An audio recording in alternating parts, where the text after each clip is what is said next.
ಓಂ ಶ್ರೀ ಸಾಯಿರಾಮ್.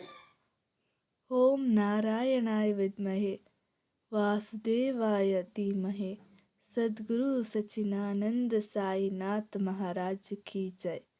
ಗುರುವಿನ ಪಾದಾರವಿಂದಕ್ಕೆ ನಮಸ್ಕರಿಸುತ್ತಾ, ಸಾಯಿಬಾಬಾ ಒಮ್ಮೆ ನಂಬಿದವರ ಕೈ ಹಿಡಿದರೆ ಎಂತಹ ಸಂದರ್ಭದಲ್ಲೂ ಕೈ ಬಿಡುವುದಿಲ್ಲ. ಆದ್ದರಿಂದ ಸಾಯಿಬಾಬಾರ ಮೇಲೆ ನಂಬಿಕೆ ಇಡಿ.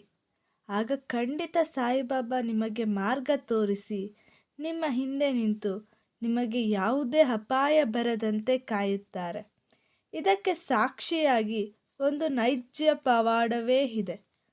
ಒಮ್ಮೆ ಸಾಯಿಬಾಬಾ ಕಾಡಿನಲ್ಲಿ ಬಂಡೆ ಮೇಲೆ ಕುಳಿತು ವಿಶ್ರಾಂತಿಸುತ್ತಿರುತ್ತಾರೆ.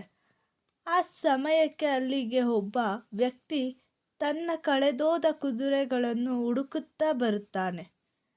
ಸಾಯಿಬಾಬಾ ಅವನನ್ನು ಕೇಳುತ್ತಾರೆ, ಏನು ಹುಡುಕುತ್ತಿರುವೆ ಎಂದು.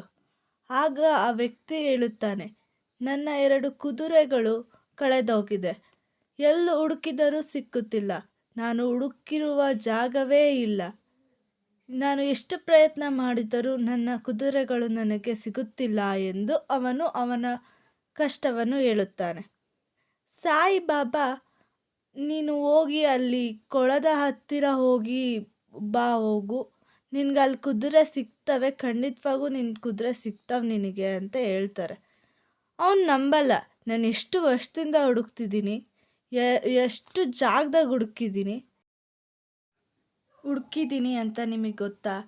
ಒಂದು ನೀರಿನ ಕೊಳದ ಹತ್ರ ನೀವು ಹೋಗು, ಅಲ್ಲಿ ಸಿಗ್ತವೆ ಅಂದರೆ ಸಿಕ್ಬಿಡ್ತೈತಾ ಅಂತ ಅವನು ಪ್ರಶ್ನೆ ಮಾಡ್ತಾನೆ. ಆದರೆ ಸಾಯಿಬಾಬಾ ಖಂಡಿತವಾಗಿ ಹೇಳ್ತಾರೆ, ನೀನು ಹೋಗು, ಒಮ್ಮೆ ನನ್ನ ಮೇಲೆ ನಂಬಿಕೆ ಇಡು, ಸಾಕು, ನಿನ್ನ ಸಮಸ್ಯೆಗಳೆಲ್ಲ ಬಗೆಹರಿತದೆ, ಹೋಗು, ಅಲ್ಲೋ ಖಂಡಿತವಾಗ್ಲೂ ನಿನಗೆ ಸಿಗುತ್ತೆ ಅಂತ ಹೇಳ್ತಾರೆ. ಸರಿ, ಅವನು ಹೋದ. ಅಲ್ಲಿ ಕೊಳದ ಹತ್ರ ನೋಡಿದ್ರೆ ಆ ಕುದುರೆಗಳು ನೀರು ಕುಡಿತಿರ್ತವೆ. ಅವನಿಗೆ ಎಷ್ಟು ಆಶ್ಚರ್ಯವಾಗ್ತತೆ ಅಂದರೆ, ಎಷ್ಟು ನಂಬಕ್ಕೆ ಆಗಲ್ಲ. ಅವನಿಗೆ ನಂಬಿಕೆ ಇರಲ್ಲ. ಅವನು ಆ ಕುದುರೆಗಳನ್ನ ಕರ್ಕೊಂಡು ಸಾಯಿಬಾಬನ ಜಾಗಕ್ಕೆ ಬರ್ತಾನೆ. ಆವಾಗ ಅವನು ಹೇಳ್ತಾನೆ, ನೀವಿಂಥ ಸಾಮಾನ್ಯ ಮನುಷ್ಯರಲ್ಲ, ಪವಾಡ ಪುರುಷನೇ ಇರಬೇಕು ನೀವು ಅಂತ ಅವನು ಹೇಳ್ತಾನೆ.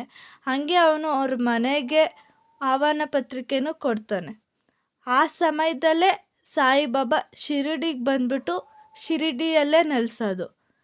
ನೋಡಿದ್ರಲ್ಲ, ಒಂದ್ಸರಿ ಅವ್ನು ನಂಬಿಕೆ ಇಟ್ಟಿದ್ದಕ್ಕೆ ಅವನ ಕಷ್ಟ ಎಲ್ಲ ಹೋಯ್ತು. ಇನ್ನು ನಾವು ಆ ಸಾಯಿಬಾಬನ ನಂಬಿದ್ರೆ ಇನ್ನೇನು ಅದಕ್ಕೆ ಹೇಳಿದ್ನಲ್ಲ, ನಂಬಿದ್ದವ್ರು ಕೈ ಬಿಡಲ್ಲ. ಓಂ ಸಾಯಿರಾಮ್.